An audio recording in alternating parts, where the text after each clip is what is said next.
probably get parole in about 15, and he'd be on the streets on parole for like, I don't know, 15, 20 years until probably 45. He'd be clean. Absolutely nothing by 45. How do you guys view this? Like the story, what happened? What do you mean? Like, how would you describe what happened based on what we know? Just like, and why it warrants 20 to 40 or 20 to life? Like, what happened? Like, what do you think happened? Two high school students got into a momentary beef with each other. One grabbed the other one, and the other one stabbed him in the heart. I don't think it's really much more complicated than that. Yeah. Do you think that? I mean, we've all been to high school, right? We've all gotten into fights in high school. Well, except none of us got stabbed in the heart. But high school had guns. It's the most common thing in the world. Yeah. Well, then, I guess it seems clear cut. Except the stabbing part. That's what. I mean, my only, and this kind of shifts the direction a little bit, but I think when we look at the campaign and the amount of money that it's raised, what we've seen with campaigns like this is that they are driven by media sensationalism. And so I wouldn't have expected this campaign in that fact base level thing to raise nearly this type of money. It's because of the outrage on the other side, particularly on the right, that I think is fueling this. I think these donations is being fueled by people that are saying, look at what they're saying, what the right is saying in these scenarios where they allowed campaigns for Derek Chauvin and all these other people. It was the same thing that drove Daniel Penny's, the amount of money Daniel Penny raised, 3 point whatever million, was because the mainstream media immediately created a black and white narrative and ran with it. And then the right, these things are fueled by the media narratives around it. Yeah, I mean, no one's donating because they're calculating what they think the legal defense is going to cost, and they want to make sure he has that much money, right? Each individual's donating largely on an emotion-driven basis. Yeah, I've read the comments. Some of them are disgusting. So we have a question from Chad Smith. He says, Texas recognizes imperfect self-defense. Impact?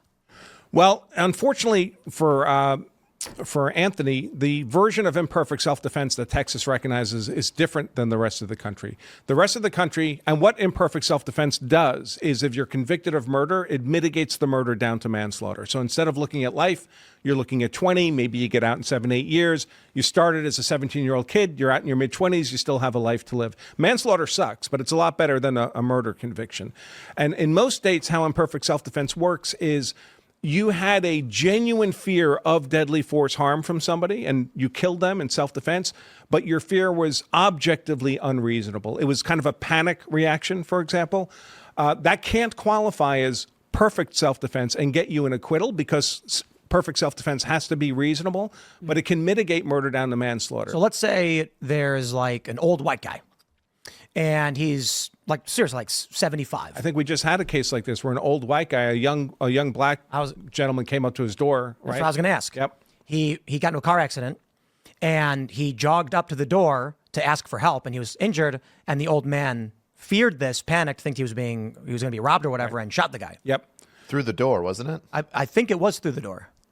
Well, in the case I'm thinking of, the young black man thought he was at someone's house to pick up his brother. Oh, that was a different one. Right. That one. That guy shot through the door. Yeah, but that kid, like, the report for that is that he knocked on the door. Yeah. I kind of think he probably opened the door, thinking like he definitely had his hand his hand on the handle. Yeah. So how would that? So let's do that story because the one where the guy runs into the house that was really sad. He got into a car accident. Yeah. He was injured. And he was jogging up to the house to get help because he needed to call somebody, and they panicked and shot him or something like that. In that story that you mentioned, where he went to the wrong house, how did that one play out? The old man took a plea, and then before he could be sentenced on the plea, he died. Oh wow! Yeah, justice. Wow. Cold bitch. Oh my gosh! He just died of old age. But that would be a classic case where the jury could believe, all right, this old guy, he legitimately had a fear of death from this young black man trying to get into his house, apparently.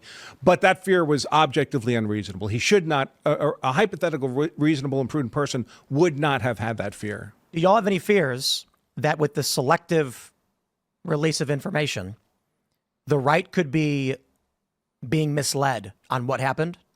with the Carmelo Anthony case? Everybody's misled in all these cases. It's disinformation all day, especially from the media. Everything the media says about any of these high-profile cases has to be presumed to be misinformation, to be false, to be lies, until proven otherwise. Right. The only thing that counts is the actual evidence, not how it's recounted or how someone describes it, the actual evidence. So my concern is the adamant nature on the right that this is as we believe it to be.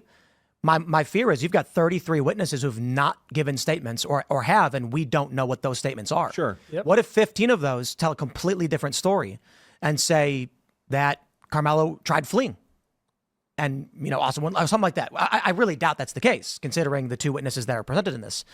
But I do have a concern that the right is assuming that I believe there's two witnesses that gave versions of the events that are available in this police report out of 35. Right. Listen, there is evidence that could develop that could make this self-defense, or at least look a lot more like self-defense. So if Austin Metcalf greatly outweighed Carmelo Anthony, which could be the case, right? They're reporting. Well, right. So I'm suspicious of that weight number for Carmelo Anthony because I think it was from an outdated ID, and teenagers grow a lot, over a short period of time. But say there was a real disparity of size and strength, and Austin Metcalf grabbed him and then said, "I'm going to beat you to death." Well, that's a different scenario then. Then there may be a reasonably perceived imminent threat of deadly force harm, because deadly force harm doesn't just mean force that can kill you. It means force that can cause you serious bodily injury, a maiming type of injury, or broken bone. That would justify the use of deadly defensive force. The trouble is we don't have any evidence like that yet. And Carmelo Anthony himself, he says things to the police, and he does not say anything like that. He doesn't say he was in fear for his life. He doesn't recite any facts that would reasonably be perceived as a deadly force threat from Austin Metcalf. Thanks for watching this clip from the Culture War podcast. We're live every Friday, 10 a.m. to noon. So subscribe and come hang out.